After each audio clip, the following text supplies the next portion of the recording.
दर्शकवृन्द नमस्कार। कार्यक्रम क्रसबिटमा यहाँलाई हार्दिक स्वागत छ। म कुलचन्द्र विष्ट।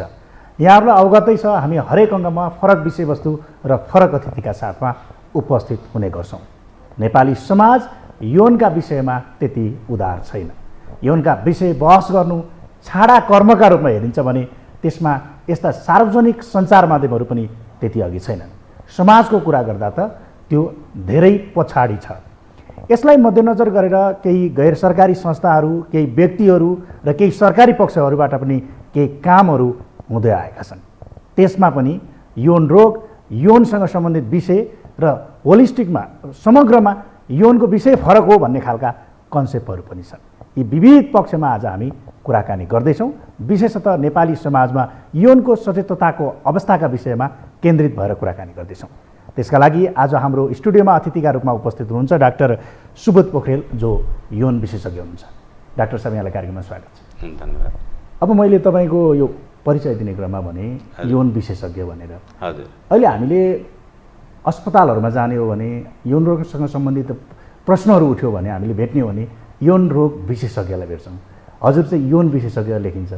यो कन्सेप्टमा अथवा चाहिँ अवधारणामा के फरक छ? यहाँले अत्यन्त सान्दर्भिक विषय उठाउनु भएको छ। त्यो के कारणले भनेदेखि नेपालमा जति पनि अस्पतालहरू छन् अथवा जति पनि स्वास्थ्य संस्थाहरूमा हामी एउटा विभागको नाम पाउँछौँ, छाला तथा यौन रोग भनेर। छाला तथा यौन रोग भनेको त्यस्तो विभाग हो जहाँ हामी छालाको चिकित्साको लागि जान्छौँ प्राइमरीली। त्यस सँगसँगै हामी सरुवा यौन रोगहरू केही छ कि, जसलाई हामी जस्तो छाला तथा यौन रोगलाई अङ्ग्रेजीमा चाहिँ स्किन एन्ड भेनरल डिजिज भनिन्छ। भेनरल डिजिज भन्नाले यौनजन्य सरुवा रोगहरू, यौनको माध्यमबाट हुन सक्ने सरुवा रोगहरूको त्यसमा चाहिँ उपचार गरिन्छ। त्यसकारण हाम्रो त्यो सम्बन्धी यौन रोग सम्बन्धी जुन हाम्रो सोचाइ अथवा हाम्रो दृष्टिकोण छ त्यो अत्यन्त एउटा चाहिँ सीमित घेराभित्र छ। अब यौन भन्ने शब्द आफैमा चाहिँ अलिकति विस्तृत रूपमा हामीले बुझ्नुपर्ने हुन्छ। हाम्रो दैनन्दिन जीवनलाई जसरी हाम्रो धर्मले प्रभावित गर्छ, हाम्रो संस्कृतिले प्रभावित गर्छ, हाम्रो कानुनले पनि प्रभावित गर्छ, हाम्रो जुन व्यावहारिक जीवन छ त्यसले पनि प्रभावित गर्छ, अनि हाम्रो मनोविज्ञानले प्रभावित गर्छ। त्यस्तै हाम्रो जीवनलाई हाम्रो चाहिँ स्वास्थ्य, शारीरिक अवस्था कस्तो छ त्यसले प्रभावित गर्छ। त्यसको साथसाथै अन्य विभिन्न कोणहरू छन् जुन कोणहरूबाट चाहिँ हाम्रो यौन जीवन पनि त्यसरी नै प्रभावित भइरहेको हुन्छ। त त्यो प्रभावमा हामीले सामान्य यदि सबै सन्तुलित अवस्थामा गयो भने हाम्रो यौन जीवन सामान्य छ भन्न मिल्छ। तर कहिलेकाहीँ त्यो सन्तुलन कहिलेकाहीँ बिग्रिन सक्छ। कतै धार्मिक आस्थाको बढी प्रभाव भइरहेको हुनसक्छ। सामाजिक जीवन चाहिँ समाज नै अलिकति रूढिवादी भएको कारणले हामीले आफ्नो जुन यौन सम्बन्धी जीवन हो त्यो जीवनलाई सङ्कुचित तथा बढी चाहिँ उदार बनाइरहेको अवस्था हुनसक्छ। त्यो कानुनी कारणले गर्दाखेरि मान्छे डराएर बसेको पनि अवस्था हुनसक्छ। शारीरिक रोगको डरले अथवा शारीरिक रोगको कारणले गर्दाखेरि मान्छे असक्षम देखिएको हुनसक्छ। अब यो विविध किसिमको जुन छ त्यो समस्याहरू चाहिँ त्यहाँ सन्तुलन भएन। हाम्रो विभिन्न जीवनलाई, यौनलाई प्रभाव पार्ने चाहिँ विभिन्न पक्षहरू चाहिँ सन्तुलित भएनन् भने हामी बिचमा चाहिँ यौन समस्या उत्पन्न हुनसक्छ। यौन भन्नाले त्यस्तो सबै समस्याहरू जसको सम्बन्ध चाहिँ हाम्रो जीवनका विभिन्न पाटोहरूबाट चाहिँ उत्पन्न हुन्छन्, तिनीहरूको चाहिँ बिचमा चाहिँ जुन किसिमको संलग्नता अथवा जुन नहुनुपर्ने हो या हुनुपर्ने हो त्यति नभएर उत्पन्न हुन्छन्, त्यो सबैलाई चाहिँ यौनको रूपमा चाहिँ हामी होलिस्टिक समष्टिगत रूपमा हेर्छौँ।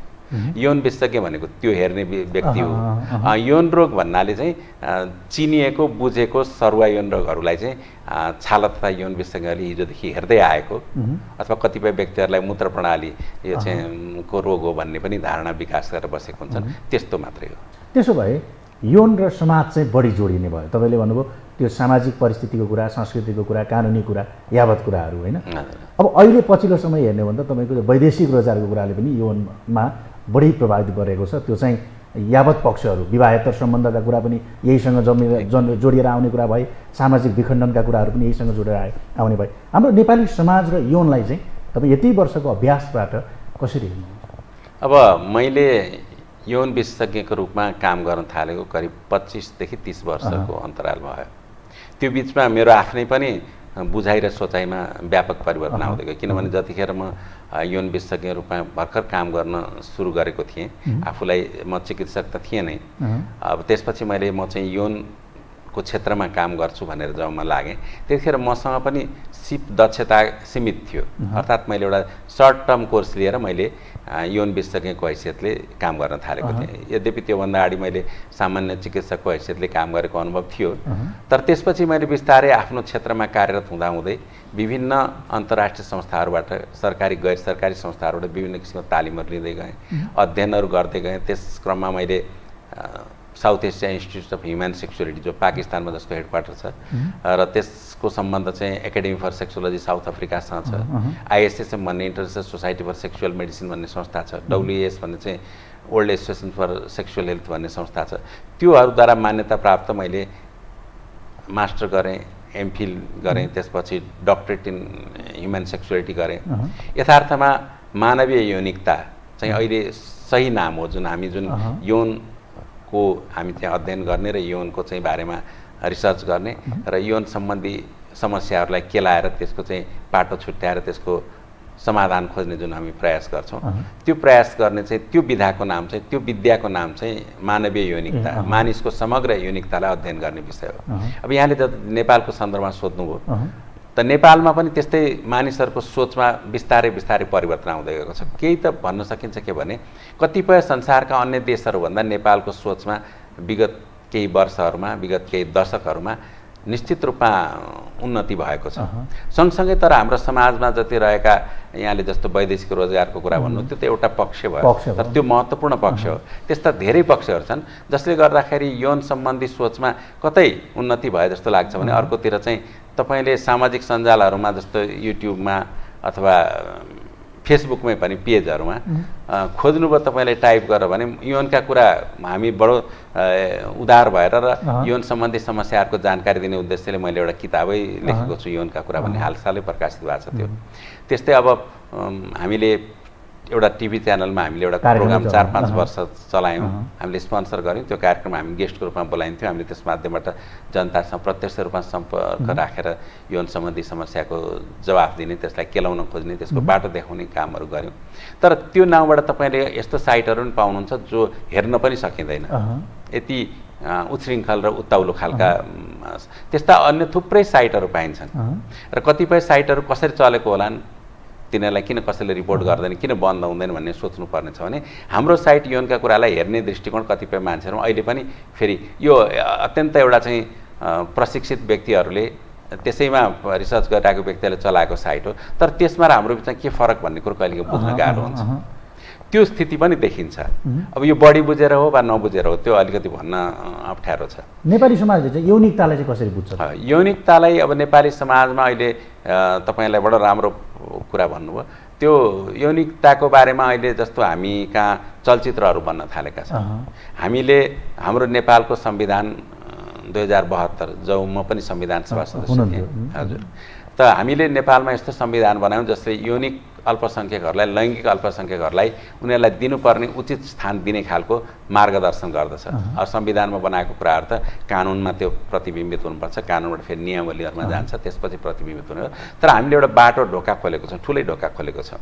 र हाम्रो अदालतहरूले पनि अत्यन्त बेला बेलामा चाहिँ सकारात्मक छलफल फैसलाहरू दिएको छन्, जुन फैसलाहरू चाहिँ यौनिक र लैङ्गिक अल्पसङ्ख्यकहरूको हित र उनीहरूको पहिचान, उनीहरूको चाहिँ जीवन जिउन पाउने अधिकारलाई चाहिँ त्यसलाई चाहिँ प्रेरणा दिने खालको, अर्थात् त्यसलाई चाहिँ सपोर्ट गर्ने खालको फैसलाहरू भएका छन्। त्यो हिसाबले हेर्नु भने नेपाली समाज चाहिँ प्रशस्त उदार हुँदै गएको देखिन्छ। चलचित्र जस्तो म एउटा नामै लिएर भन्न चाहन्छु, सुनगावा भन्ने चलचित्र जसले चाहिँ स्त्री समलिङ्गीहरूको बारेमा व्याख्या गर्छ। त्यस्तै अन्य चलचित्रहरू छन् जसले पारलैङ्गिक जीवनको बारेमा, अर्थात् ट्रान्सभेस्टाइट भनेर जसलाई भन्छौँ हामी, शरीर एउटा छ तर मन चाहिँ म जस्तो शरीर पुरुषको छ तर मनले चाहिँ म स्त्री हुँ भन्छ, या हजुर एलजिबिटिक्यू ग्रुपको जुन हामीले कुरा गर्दैछौँ।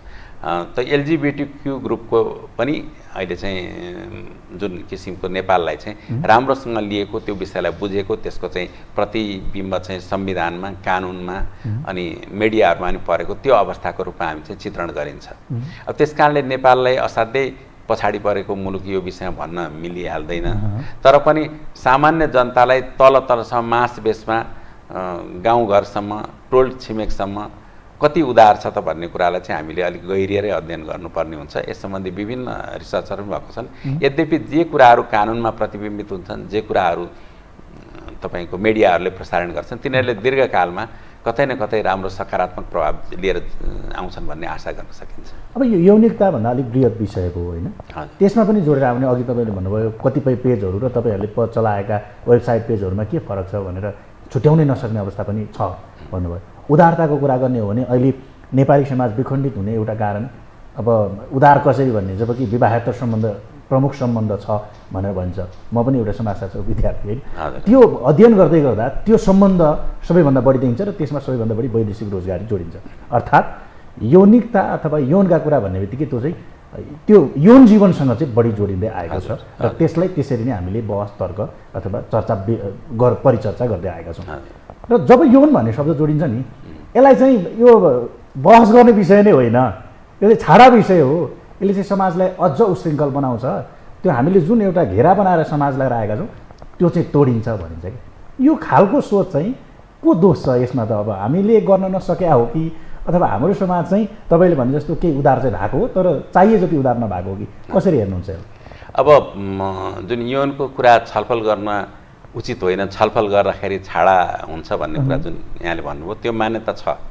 समाजको अत्यन्त समाजलाई चाहिँ अग्रगतिमा लैजान्छौँ, समाजको परिवर्तनको लागि हामी सङ्घर्ष गरेछौँ भन्ने व्यक्तिहरूमै त्यो विचार विद्यमान भएको देखिन्छ।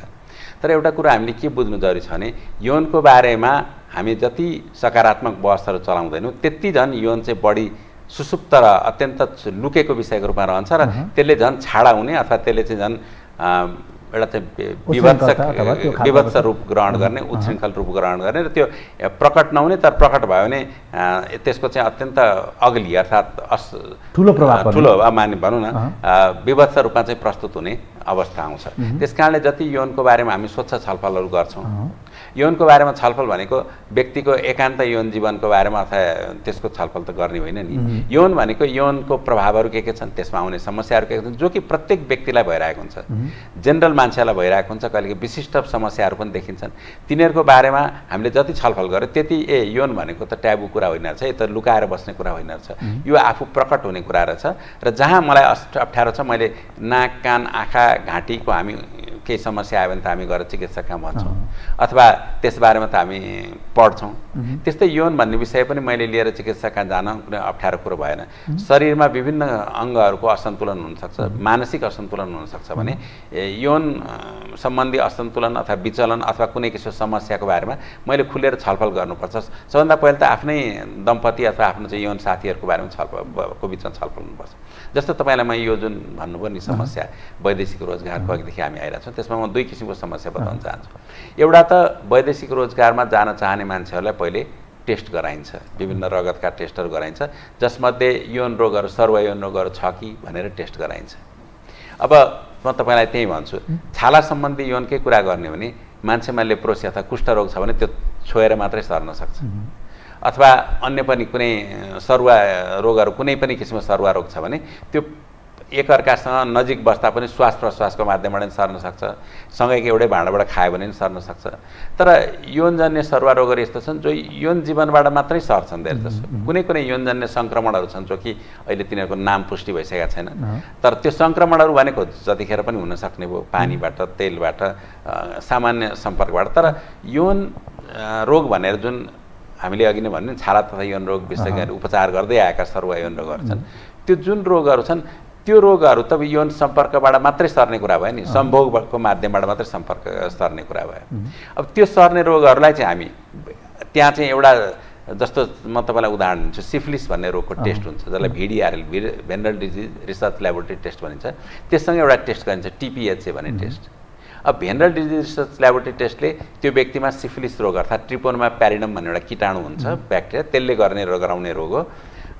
त्यो रोगको उपचार पत्ता लागिसकेको छ विश्वमा। पहिले त्यसको उपचार नहुँदा युरोपतिर त्यसको ठुल्ठुलो सङ्क्रमणहरू भएर कैयौँ मान्छेहरू अहिले हाम्रो जस्तै एड्सको देख्यौँ नि हामीले, कोभिडको देख्यौँ नि हामीले कोभिडको त्योभन्दा अगाडि जुन HIV एड्सको जुन सङ्क्रमणको चाहिँ द्वन्द्व थियो त्योभन्दा ठुल्ठुलो भयानक चाहिँ युरोपमा भएको थियो तर अहिले त त्यो कन्ट्रोलेबल रोग छ त्यसको उपचार हुन्छ पत्ता लाग्ने बित्तिकै त्यसलाई हामी चाहिँ नियन्त्रणमा लिन सक्छौँ अब त्यो रोगको चाहिँ निको भइसकेपछि पनि HIV देखिएपछि त्यसको उपचार गर्नै पर्छ त्यस्तो व्यक्तिलाई वैदेशिक रोजगारीमा नपठाउनु ठिक हो तैपनि हामीले के हेर्नुपर्छ भने त्यो त सामान्य सम्पर्कबाट मात्रै सर्ने रोग त होइन यौन सम्पर्क गर्दा मात्रै सर्छ अब त्योसम्म त ठिक छ तर त्यसलाई चाहिँ निको भइसक्यो अब सिफिलिस पत्ता लाग्यो सिफिलिसको उपचार गर्नु त्यो निको हो अब त्यसको एउटा TPHA भन्ने टेस्ट हुन्छ जुन टेस्टले चाहिँ के देखाउँछ भने विगतमा अथवा कहिले त्यो रोग भएको थियो कि थिएन निको भए तापनि त्यो चाहिँ एउटा जस्तो घाउको खाटा हुन्छ नि हामी कहीँ चोट लाग्छ तर चोट लागेर चोट निको भइसक्यो इन्फेक्सन निको भयो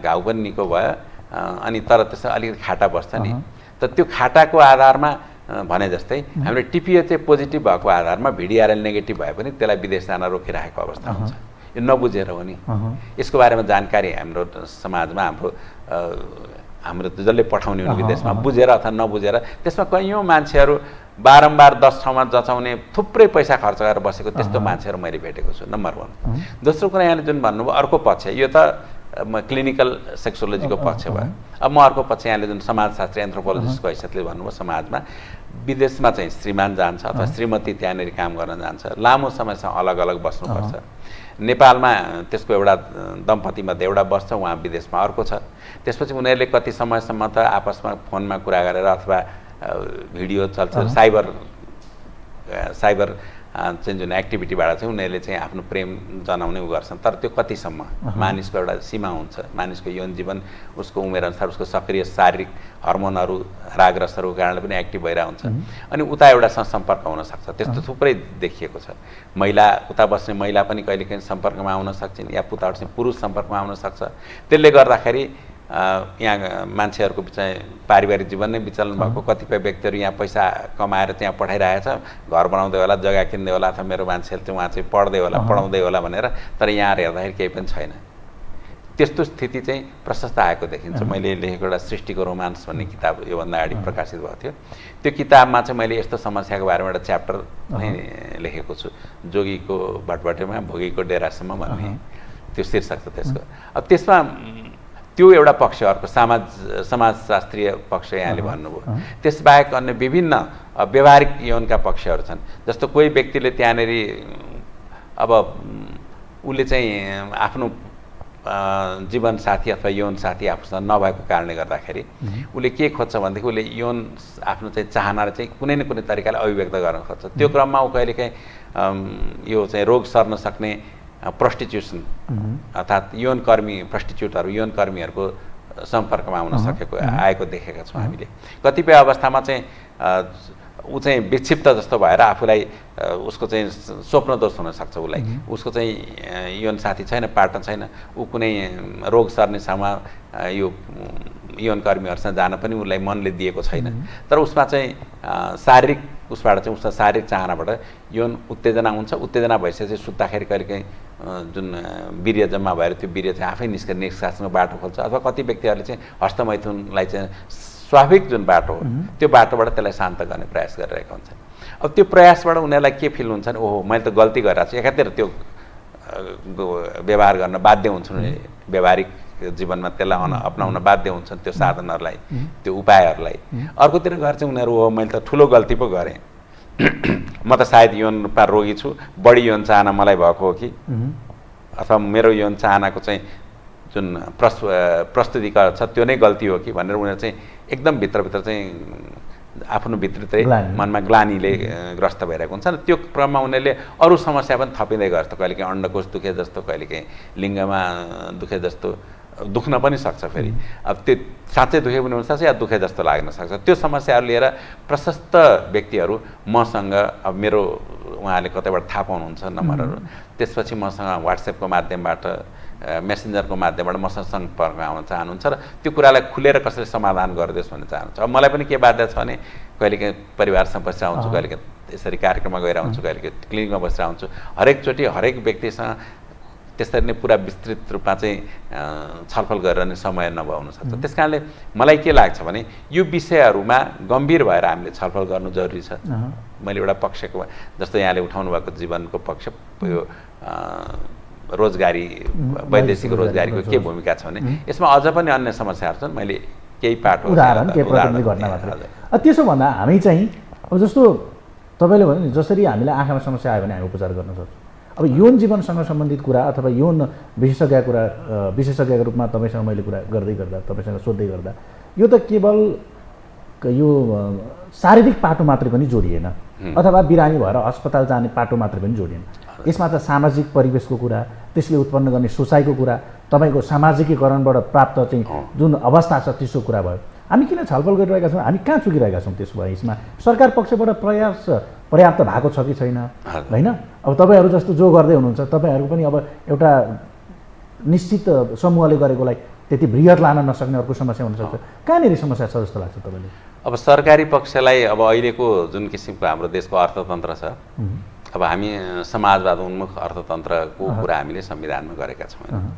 तर हामी अपनाउँदैछौँ अर्थनीति कुन भन्दाखेरि उदाहरण अर्थतन्त्र। व्यवहारमा एउटा कुरो गरिरहेछौँ हामीले, बाटो हामीले चाहिँ हाम्रो मूल दस्तावेजमा हामीले अर्को बाटो तोकेका छौँ, तर प्र्याक्टिस के गर्दैछौँ भनेदेखि हामी उदारवादी अर्थतन्त्रको प्र्याक्टिस गर्दैछौँ। यो देशमा 2046-47को आन्दोलनपछि नै हामी उदारवादी अर्थनीतिको प्र्याक्टिस गरेका छौँ र अहिले पनि त्यही नै गर्दैछौँ। अब त्यो कुरामा हामी प्रष्ट देखिए पनि, व्यवहारमा देखियो भने, थ्योरीमा चाहिँ हामी अर्कोतिर हामी गरिरहेका छौँ। यस्तो कुराहरू हाम्रो समाजमा पनि त्यही कुरा प्रतिबिम्बित भएको छ। कसरी भएको छ भनेदेखि सरकारी हेराइ जुन छ नि, हेराइमा के हुन्छ भने हामीले नेपालमा चाहिँ यो ओपन युनिभर्सिटी खुला विश्वविद्यालय सिर्जना गरी, किनभने त्यो खुला विश्वविद्यालयले कुनै पनि व्यक्तिले काम गर्दा गर्दै पनि अथवा आफ्नो व्यस्त जीवनको बावजुद पनि पढ्न चाहने व्यक्तिले अथवा कोभिडको कारणले त विश्वव्यापी रूपमा सबै डिग्रीहरू अनलाइन उपलब्ध हुन थाले। नेपालमा त्यो हिसाबले कुनै व्यक्तिले काम गर्दा गर्दै पनि पढ्न सकोस्, आफ्नो वृत्ति विकास गर्न सकोस्, आफ्नो विद्वता बढाउन सकोस् र भन्नको लागि पनि त्यो युनिभर्सिटी खुला भयो। तर हामीले करिब 4 वर्ष भयो यो ओपन युनिभर्सिटीमा चाहिँ मानवीय यौनिकता सम्बन्धी कोर्सहरू जो अत्यन्त समाजको विभिन्न पक्षलाई एसएलसी पास भएको मात्रै व्यक्तिले पढ्न सक्ने चाहिँ यो कोर्सहरूदेखि लिएर सर्टिफिकेट कोर्सहरूदेखि लिएर प्रोफेसनल डिप्लोमा जस्तो कि एमबिबिएस गरिसकेको अथवा आयुर्वेदमा डक्टरेट गरेको या युनानी मेडिसिनमा गरेको व्यक्तिहरूले पनि अथवा एन्थ्रोपोलोजीमा गरेको मान्छेहरूले पनि मानवीय यौनिकतालाई समग्र रूपमा बुझ्नको लागि यो विषय पढ्न सकुन्। क्लिनिकल हिसाबले पढ्ने एउटा पाटो हो। त्यस्तै अब जानकारी र रिसर्चको हिसाबले या आफ्नो चाहिँ विद्वता बढाउने हिसाबले जुन चाहिँ भोलिको मानवीय यौनिकताको अध्ययनलाई गर्नको लागि अगाडि बढाउनको लागि फेरि त्यस्ता डिग्रीहरूको हामीले व्यवस्था गरेर यो चाहिँ हामीले एउटा करिकुलम हामीले दिएका थियौँ र त्यसको अनुरोध पनि पुरा दिएका थियौँ। अब त्यसमा अहिलेसम्म अगाडि जान नसकेको स्थिति देखिन्छ, किनभने त्यसले सरकारी ग्रान्ट पाउँछ त्रिभुवन युनिभर्सिटीबाट अथवा माने युनिभर्सिटी ग्रान्ट कमिसनबाट नेपाली ओपन युनिभर्सिटीले अलगै पाउला। तर उहाँहरूको प्राथमिकतामा यो परेको छैन। उहाँले भन्नु नै भयो पहिले, अब हामी पहिले एमबिएमा खोल्छौँ, यता खोल्छौँ, तपाईँहरूको योनमा एकचोटि खोल्यो भने त समाजले के भन्छ हामीलाई, तपाईँहरूबाट कन्भिन्स नै छौँ हामी खोल्नुपर्छ यो भन्ने कुरो चाहिँ एकदम हामी कन्भिन्स भयौँ। किनभने हामीले त्यहाँ सबै यसको पक्षहरू, यसको प्रभावहरू समाजमा, यसको देशमा, यसको राष्ट्रिय उत्पादकत्वमा, यसको राष्ट्रिय जीवनमा पर्ने प्रभावको बारे हामीले बुझाएपछि उहाँले हामी कन्भिन्स छौँ, तर अरूलाई कन्भिन्स गर्न गाह्रो हुन्छ भन्नु एउटा उदाहरण तपाईँलाई। अर्को उदाहरण म सरकारी खर्चमा अर्थात् सरकारद्वारा दिएको एउटा संस्थानद्वारा प्रकाशित एउटा मासिक पत्रिकाको लागि म चाहिँ स्तम्भकार हुँ, म त्यहाँ लेख्छु। अब त्यो लेखाइमा के छ भने मैले चाहिँ आफ्नो अध्ययन, आफ्नो रिसर्च र आफ्नो चाहिँ जुन सुझावसहितको केही आर्टिकलहरू मैले प्रत्येक महिना पठाउँछु। तर उहाँहरूले के भन्नुहुन्छ, यो सरकारी माध्यम हो, त्यस कारण यसमा अलिकति लिबरल भइदिनुपर्छ, यो पार्ट चाहिँ हटाए। जुन त्यसको चाहिँ मौलिक र जुन विशिष्ट पार्टहरू हुन्छन् नि, त्यसैमा जुन कुरालाई विगतदेखि वात्स्यायनले कामसूत्रको रचना गरेदेखि सम्भावित छ, त्यो त फेरि तपाईँको क्लिनिकल सेक्सोलोजीको पार्ट हो। त्यो बाहेकका पक्षहरू पनि छन्। जस्तो मैले अघि नै भने हामी यो यौनिक अल्पसङ्ख्यक र लैङ्गिक अल्पसङ्ख्यकको हकितको बारेमा, त्यसबारे मैले लैङ्गिक अल्पसङ्ख्यक भने के हुन्, यौनिक अल्पसङ्ख्यक भने के हुन्, कस्तो कस्तो किसिमको हुन्छन् उनीहरू प्राकृतिक मान्छे हुन् कि अप्राकृतिक मान्छे हुन्, उनीहरूले चाहेर त्यस्तो हुन्छ कि आफै त्यो भावना आउँछ उनीहरूलाई हामी यो हौँ भन्ने कुरा आर्टिकल लिँदाखेरि पहिलो पटकमा त्यो आर्टिकल लाई त्यहाँ स्वीकार गरिएन। त्यसलाई फेरि त्यो आर्टिकल अहिले थामौँ, अर्कोमा लेखिदिनुहोस् न भन्ने कुरा आयो। सेन्सर गर्ने सेन्सर आर्टिकललाई नै अस्वीकार गर्छ। सेन्सर त छँदैछ होइन त्यो, तर त्यसलाई नै अस्वीकार गरेर मैले फेरि अर्को तरिकाले त्यो पाटोलाई फेरि प्रस्तुत गरेर पठाउँदाखेरि फेरि त्यो स्वीकृत भयो। भनेपछि त्यहाँ के रहेछ भने हामीले बुझ्नुपर्ने के भने त्यो व्यक्ति जसलाई मैले त्यो मेरो अगाडि भएको व्यक्ति अथवा त्यसको सम्पादक वा सहसम्पादक मात्रै दोषी होइन, उसको माथिको समष्टिगत रूपमा चाहिँ जुन त्यो आखिर त्यो पत्रिकालाई बिक्री गराउँ, कहिलेकाहीँ उहाँहरू आफै भन्नुहुन्छ अलिक खुलेर लेख्नुहोस् न डाक्टर साहब, धेरै उ भयो जस्तो भयो। अनि कति खुल्ने भने म त छाडा कुरा त लेख्ने होइन, मैले खुल्ने भनेको त विषयलाई आफ्नो सम्पूर्णतामा प्रस्तुत गर्ने हो नि त मैले खुल्ने भनेको। सम्पूर्णता खुल्दा पनि मिल्दैन अनि सीमित हुँदा पनि मिल्दैन भनेको त दे आर नट क्लियर। उहाँहरू प्रष्ट हुन्न कि के हो खुलापन र के हो चाहिँ छाडापन र के हो सङ्कीर्णता भन्ने कुरामा उहाँहरू जस्तो एउटा माध्यम चलाउने जसको विद्वता चाहिँ त्यो पत्रिकाबाट देखिन्छ अरू विषयमा, तर यौनको बारेमा उहाँहरू अलिकति असहिष्णु अथवा अलिकति अनुदार भएको चाहिँ देखिन्छ। मैले एउटा उदाहरण मात्रै दिएको यो। उहाँहरूको बाध्यता उहाँहरूले बुझ्नुभयो होला, विद्वान मान्छेहरू त्यहाँ बस्नुभएको हुन्छ, तर सायद उहाँलाई फाइनेन्स गर्ने सरकारी संस्थान, त्यसको जिएम वा त्यसको मन्त्री, सञ्चार मन्त्रीले नबुझ्ने होला, त्यो भएर उहाँहरू डराउनुहुन्छ। त्यसो भयो नि डाक्टर साहब, हामी कार्यक्रमको अन्त्यमा छौँ छोटोमा। अब के गर्ने त? अब बाटो त चाहियो नि त त्यसका लागि होइन। जस्तो केही न केही छलफल भइरहेका छन्, तपाईँले भनेको हाम्रो समाज केही उदार पनि हुँदै गएको छ, छलफलका लागि केही तयारी पनि छन् र जस्तो अल्पसङ्ख्यकका कुरा पनि यसमा जोडिँदाखेरि उनीहरूप्रतिको सचेतता पनि बढ्दैछ, संविधान नै त्यो अलिकति उदारपना पनि देखिएको छ।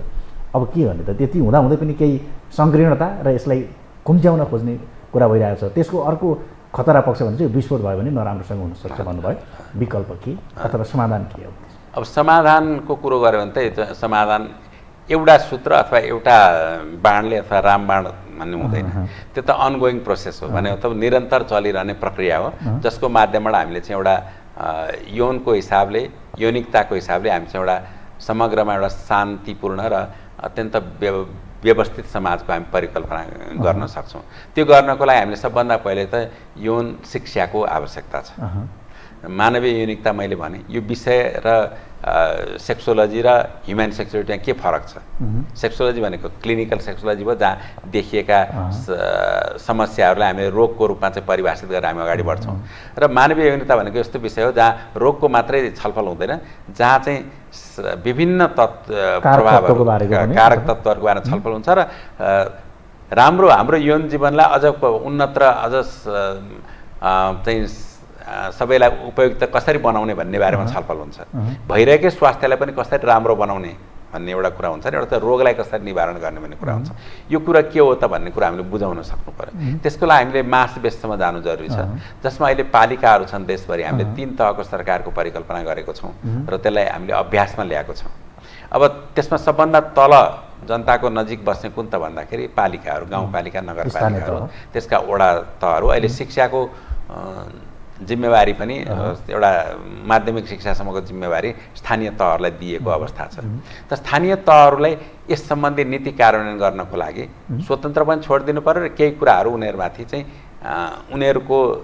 उनीहरूले पनि स्थानीय तहहरूको जुन चुनिएका जनप्रतिनिधिहरू, त्यहाँ भन्ने कर्मचारीहरू, उनीहरूले पनि यो कुराको आवश्यकता महसुस गर्नु पर्यो। जुन कि त्यहाँको न्यायिक समिति यहाँले हेर्नुभयो भने उपमेयरको अध्यक्षतामा गठिन्छ, धेरै जसो समस्याहरू यौनजन्य जानकारी अभावले र समाजमा चाहिँ यौन जीवनको बारेमा जानकारी नभएर धेरै जसो समस्याहरू, चाहे त्यो नागरिकताको समस्या होस्, बच्चाको नागरिकता नभएको, चाहे यो चाहिँ सम्बन्ध विच्छेदको कुराहरू हुन्, या चाहे घरायसी हिंसाका कुरा हुन्, महिला हिंसाका कुराहरू हुन्, ती कुराहरू सबै त्यसबाट उत्पन्न छन्। त्यस कारणले उहाँहरूले यो समस्यालाई पहिचान गर्न सक्नु पर्यो। अब हामी यो क्षेत्रमा लगातार निजी क्षेत्रबाट काम गरिरहेका व्यक्तिहरूले पनि हामीले चाहिँ अलि थकाइ मार्नु भएन, सरकारले केही पनि गर्दैन, म किन गर्ने भनेर हामी जुन उत्साह साथ लागिरहेछौँ, हामीले तिनीहरू सबैलाई बुझाउन सक्नु पर्यो। उहाँहरूले त्यो कार्यक्रमहरू लागू गर्न सक्नु पर्यो।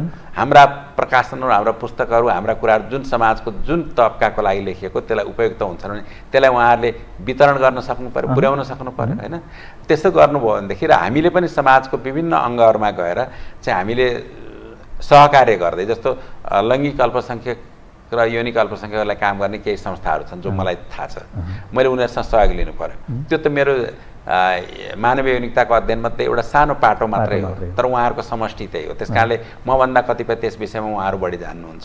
तर मैले अर्को पाटो, यो चाहिँ यहाँले जस्तो भन्नुभयो वैदेशिक रोजगारको पाटोबाट यौन जीवन प्रभावित गरेको तिनीहरूको एउटा समूहहरू बनाउन, त्यसरी चाहिँ हामीले त्यसलाई फेसिलिटेट गर्दै गर्दै यसलाई चाहिँ जनतासम्म जानकारी पुर्याउनु पर्यो। त्यसपछि यस्तो पाटोमा शिक्षा ग्रहण गर्न चाहने व्यक्तिहरू जस्तो अहिले समाजशास्त्र अध्ययन गर्ने एन्थ्रोपोलोजीमा त्यो चलन बढ्दैछ नि त, किनभने पहिले त्यो थिएन नि त। पहिले कि डाक्टर हुनुपर्छ कि इन्जिनियर हुनुपर्छ कि पाइलट हुनुपर्छ भन्थे, पाइलट विषय हो र भन्ने कुरा थियो। अहिले एन्थ्रोपोलोजी अहिले कति ठुलो विषयहरू छ, यसले कति मानव शास्त्र समाजशास्त्रले कति अध्ययन गर्दछ।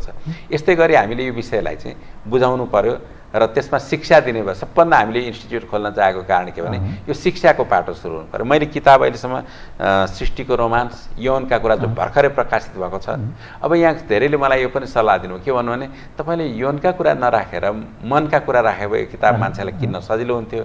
किनभने तपाईँको किताब त मान्छेलाई पढ्न मन लाग्यो होला, तपाईँको किताबमा पढ्नेले भन्छन् तपाईँको किताबमा सबै फेरि यौन समस्याहरू सबै छन्, समस्याहरूसम्म तपाईँले व्याख्या गर्नुभएको छ। यौन मनोविज्ञानले पनि तपाईँले व्याख्या गर्नुभएको छ, केही शब्दलाई परिभाषित पनि गर्न खोज्नु भएको छ, नेपालीमा स्थापित गर्न खोज्नु भएको छ। तर अब त्यो कुराहरू त यौनका कुरा देखेर त्यो मान्छेले त्यो किताब घरमा लान सक्दैन, उसले घरमा सङ्ग्रह गर्न सक्दैन, अनि किताब किन्न अप्ठ्यारो भएर पनि तपाईँ किताब बिक्री हुँदैन। मनका कुरा राख्नुभएको मान्छेले लैजान्थ्यो, राख्न पनि सक्थ्यो अनि पढ्न पनि सक्थ्यो भने मैले उनीहरूलाई के जवाब दिन्छु भने मैले जानेरै यौनका कुरा कति बिक्री हुन्छ मलाई त्यससँग मतलब छैन।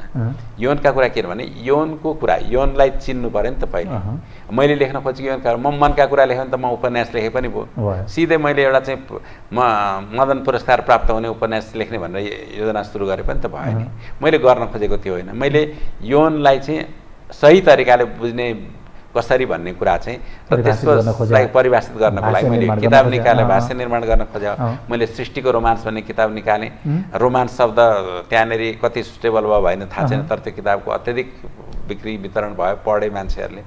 र त्यसमा मैले अझ कतिपय कुराहरू भेग लेखेको थिएँ, स्पष्ट समस्यागत थिएन। त्यसलाई सिद्धान्तलाई एउटा चाहिँ आइडियल यौन जीवन कस्तो हुनुपर्छ भन्ने बारेमा मैले, दाम्पत्य जीवन कस्तो हुनुपर्छ भन्ने बारेमा लेखेको थिएँ। अब मैले समस्याहरू त्यसलाई डाक्टर भोला रिजालले मलाई चाहिँ यो रामायण हो यौनको भनेर पनि भन्नुभयो। अनि अहिले मैले जुन यौनका कुरा लेखेँ उहाँले यो चाहिँ महाभारत हो भने त यसमा विभिन्न पाटाहरू छन् भनेर उहाँले यौनका कुराको बारेमा भन्नुभयो। उहाँले पढेर अनि आफ्नो मन्तव्य त्यसरी दिनुभएको छ। त मैले भन्न खोजेको कुरा भने यौनको कुरालाई यौनको कुराकै रूपमा हामीले बुझाउन सक्नुपर्छ। मनको कुरा पनि होला, तर मनको कुरा त धेरै किसिमको हुन्छ नि। पैसा कमाउने कसरी भन्ने पनि यौनको कुरा होला होइन, मनको कुरा होला। तर हामीले यौनका कुरामा त त्यो बारेमा त लेखेको हुनु पर्दैन। त्यस कारणले यसको जानकारी हामीले जति बढाउन सक्यौँ, जति छलफल गर्न सक्यौँ, जति सकारात्मक बहसहरू चलाउन सक्यौँ, त्यसले चाहिँ यौनका जुन अश्लील पाटोहरू छन् तिनीहरूलाई स्वतः चाहिँ नियन्त्रण गर्दै जान्छ र यौन चाहिँ एक विस्फोटन जस्तो भएर यौनको बारेमा जानकारी नभएको कुरा मान्छे विस्फोटन हुन्छ। त्यो चाहिँ बौद्धिकताको लेभलको बहसमा पुग्छ। अब यदि चाहिँ छलफल बढाउन होइन, सामान्य बहसबाट, सामान्य जनताले बुझ्ने भाषाबाट बहस सुरु गरेर मतलब महिनावारी के हो, किन बार्ने महिनावारी, विगतमा मान्छेहरूले किन बार्ने भनेको होला, अब त्यसमा बार्नु किन जरुरी छैन, अहिले जीवन पद्धतिमा के उन्नति भयो त, के परिवर्तन आयो त, जसले गर्दा अहिले महिनावारीमा निश्चित केही सावधानी त लिनै पर्ने हुन्छ। तर त्यो के सावधानी हो अहिलेको जीवन शैली अनुसार र के सावधानी हिजोको कुराहरू अहिले पुरानो भइसक्यो आजको समाजको मान्यतामा के कति चाहिँ गर्नु पर्दैन, त्यो कुरा त हामी छलफल गर्दै जान सक्छौँ। समाज यौनका विषयहरू यस्तो हुन् कि प्रत्येक कुराहरू प्रत्येक जीवनको व्यक्तिको जीवनमा कुनै न कुनै बेलामा आइपरिहाल्छन्। त्यस कारण हामीले छलफल गर्नु भने उनीहरूलाई रोचक लाग्न सक्छ। तर त्यसको लागि वातावरण सरकारले पनि बनाउनु पर्यो, अनि त्यसपछि यहाँ जस्तै मिडियाहरूले पनि बनाउनु पर्यो। किनभने यो मिडियाहरूको पनि यो धर्म हो, यो फिल्ड चाहिँ उन्नति भएर आयो नि यसको बारेमा प्रशस्त विषयहरू मिडियालाई पनि आफै प्राप्त हुन्छ। त्यस्तै हामी जस्तो चाहिँ एउटा निजी क्षेत्रबाट काम गरेर चिकित्सकहरू हो, हामीले समस्याहरू नपाउने छैन। आजको दिनमा मलाई जाँच्नको लागि केसको कमी छैन, तर मैले त्यसलाई अझ बढी बुझ्नुपर्ने चाहिँ जरुरीमा आफूले आफू सन्तुष्ट कहिले पनि भएको छैन। हामीले पनि यसमा लागिरहनु पर्यो, त्यही हो यसको उपाय। हस् डाक्टर साहब, अब यो विषयमा कुराकानी गर्ने हो भने त यौन र अपराधको कुरा हेर्न पनि सक्यो, यौन र समाजको कुरा हेर्न सक्यो, क्राइमले पनि क्राइममा सबैभन्दा बढी जोडिएको छ। तपाईँले स्थानीय तहमा आउने समस्या यो व्यापक पाटो छ जसका बारेमा छलफल गरौँला समय मिलेमा। अब आज हामीले सैद्धान्तिक रूपमा अलिअलि कोट्याउने प्रयास मात्रै गऱ्यौँ, त्यसमा तपाईँले गर्नुभएको अभ्यास गर्यो। समय र समयका लागि यहाँलाई धेरै धन्यवाद। यहाँलाई पनि धन्यवाद। दर्शकबिन यहाँलाई पनि धेरै धन्यवाद। आज हामीले क्रसबिटमा कुराकानी गऱ्यौँ डाक्टर सुबोध पोखरेलसँग, जो यौन विशेषज्ञ हुनुहुन्छ, र आजको विषय रह्यो नेपाली समाज र यौन सचेतताको अवस्था। आजका लागि यो अङ्क यति नै। अर्को अङ्कमा फरक विषयवस्तु र फरक अतिथिका साथमा उपस्थित हुने नै छौँ। तबसम्मका लागि आज्ञा दिनुहोस्। नमस्कार।